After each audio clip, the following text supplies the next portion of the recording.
it's really exciting, isn't it? We've got our guest today. So I'm really pleased to welcome James Crowley from Rockatek today. James, morning, how are you?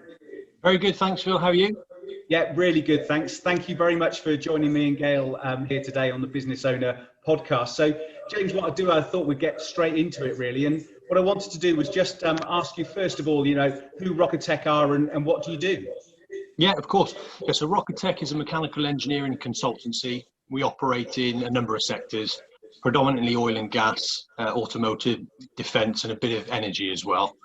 And we're made up of 3 chartered mechanical engineers.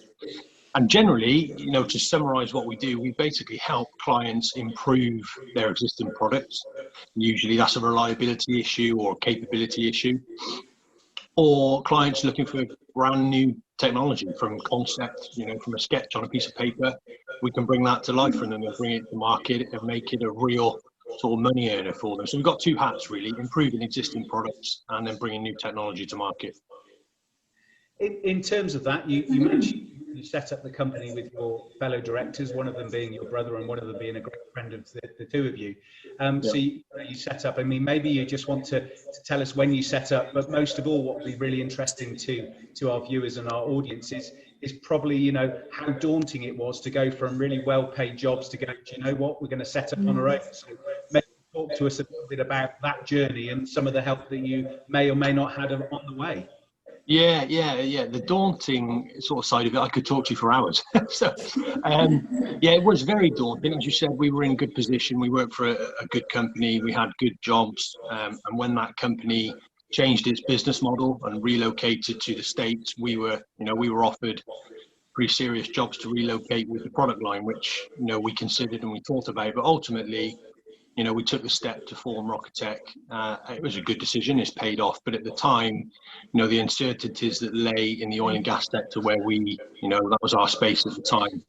There was a lot going on there. There was uncertainty. We certainly didn't have any pre-existing contracts or work in place. We were just kind of jumping into an empty bath, if you like. So it was very daunting. We've all got families to sort of look after.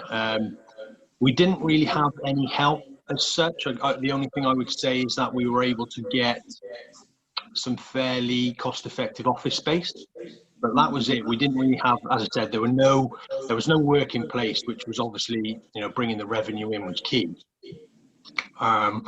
Ultimately, we knew that if we could survive, that cliche of survive the first 12 months, we'd probably be okay. And what we found was nothing really happened for about 9 months, which was a blessing in disguise, because we could take care of all the other sides of the business that needed to be done, that probably if we became busy quickly, we would never have done. You get all our ISO certification in place, processes, procedures, all that stuff. But yeah, it was very daunting, but a step that's paid off, and we've done well in the last 3 to 4 years. So very daunting, but quite rewarding at the same time. So what were some of your earlier challenges, James? Straight off the bat, Gail, the biggest challenge was finding work. So as a new business, we didn't have any pre-existing contracts in place, and obviously we needed revenue to survive. So there were a few things in that. The first thing was, we had to let people know who Rockatek was, what we did. We were a non-entity to everyone other than people that knew us personally. So it was about getting the brand out there, get some brand awareness, survive that period, which we were able to do. And then we knew that if we could survive that period, we knew a lot of people in different sectors, people that we worked with previously, and we had a good level of confidence that they would probably come to us because they knew what we were capable of. And that's what happened. After 9 to 12 months, various people came to us and said, oh, actually, right, you've survived 12 months. You're obviously doing something right now. We're willing to use your services. And that's what happened. Right, perfect. So what were your COVID challenges, James? So initially, Gail, we lost probably about 30% of our contracts, straight off the bat. So one of our major clients went into liquidation almost overnight, a company based in the US. That was a combination of COVID and oil and gas price decline. So we lost those overnight, and they haven't returned. And then 2 other major contracts they kind of just switched off all external resource and just streamlined and said, we're going to have to turn you off. Hopefully, you know, we'll come back in 12 months. So there was that issue of, you know, actually losing the revenue.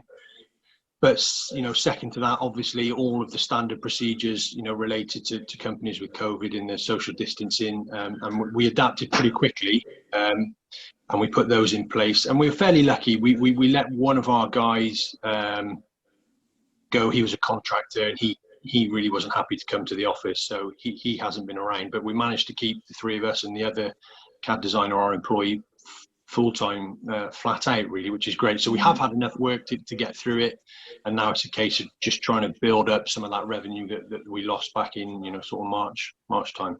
Yeah, I think that's kind of what me and Phil were talking about last week. It's not the fact that we've had to suffer per se, we've had to adapt. Yep. And, you know, work around things. And I think businesses like yourself have been doing that really well. I think it's kind of, some companies have gone under, some companies are building back, and I think that's kind of what me and Phil was talking about, building back and building back better. Yeah, that's right. And obviously different companies are different, but one of the things we have been able to do is invest a bit more time in ourselves. So the company that we do serve clients, and our services obviously help other clients and their companies and their products. But, you know, the business model for Rockatek has always been to develop our own products.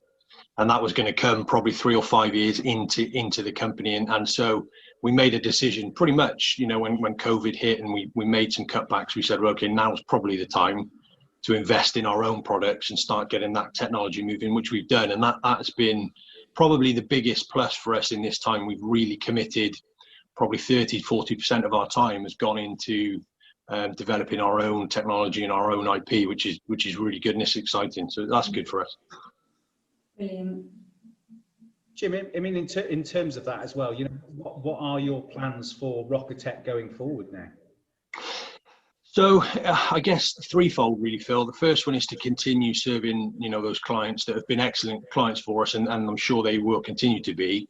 And that is the core of Rockatek. We're there to provide our service, you know, the design, the analysis, the testing, that is what we do. But, you know, the second string has always been our own products. And I think people outside of Rockatek probably think, you know, when are they going to do it? That's probably what are they waiting for?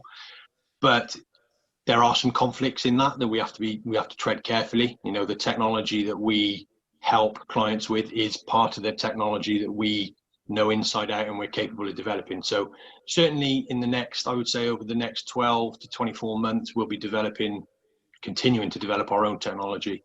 And then the third leg, as you know, Phil, certainly is the testing side of the business, grow the test facility, which is already fairly substantial, but probably try and get the utilization of that up, so get more clients into that testing part of the business, because, you know, it's got huge value to clients if they can see it and understand the benefits. I think that's the third leg that could stand on its own, really. And in terms of, you know, the three of you, and a question, you know, Gail and I like to ask, you know, fellow business owners, you know, given what you know now over the last 4 to 5 years in terms of your existence, would you do it all over again? Yeah, 100%. I wouldn't change it. I really wouldn't. People ask us that all the time. There's huge challenges which we discussed, and there's far more to it than that, as you know, and I'm sure Gail knows. But, you know, being in control of your own destiny, which is a bit of a cliche, but it's true. You haven't got that constant feeling of, I'm doing this for someone else. You're doing it for yourself. You're doing it for your own family and your own, you know, partners. And also, I think one of the big things for us is trying to build a little bit for the future, so that in whatever the number is, 10, 15, 20 years time, we can step back a bit, but Rockatek can carry on, and we can just take a back seat and kind of watch it grow. So there's definitely that. The pride in that is a big motivator, I think. And just one final one from me, Jim, that I think Gail will probably jump on as well. I know both of you are into health and fitness, and Gail may not know this about you, but maybe just give us an insight. And we're not saying this is probably the insight every business owner should do, but your daily routine is probably a little bit different to others. So maybe just give us that sort of glimpse into your daily routine of a business owner, but actually as a person, because it starts pretty early in the morning. It does, yeah. I'm heavily into sort of health and fitness, and luckily, you know, my wife is as well, so she doesn't kind of get on my back for that. But yeah, my alarm goes off at sort of 4:30. Get up, get myself sorted, leave the house about 10 to 5. Luckily, the gym where I train is a 24-hour gym, which helps. So I can get there about 5 o'clock. Train there till about 7:15, 7:30. Get to work 7:45. All hell breaks loose for 9 hours probably. And then yeah, leave the office anytime between 5 and 6. Get home, sort the kids out, and then Natalie will then usually go off to the gym herself. So that you know, that time in the morning that I get up, and yeah, it is a challenge for sure getting up that time to go to the gym, but it just means she can go when I get back, and there's a bit of balance between the two of us. You know, if I was going to the gym and she wasn't, I'm sure she would kick up a fuss, and rightly so. So yeah, it's a long day, but the training in the morning actually I find helps. It just kicks me off, builds up my energy, and I'm, as Gail will know, get the sort of endorphins going, and then yeah, that's it, you're away for the day. So yeah, it's a tough day but enjoyable. Excellent.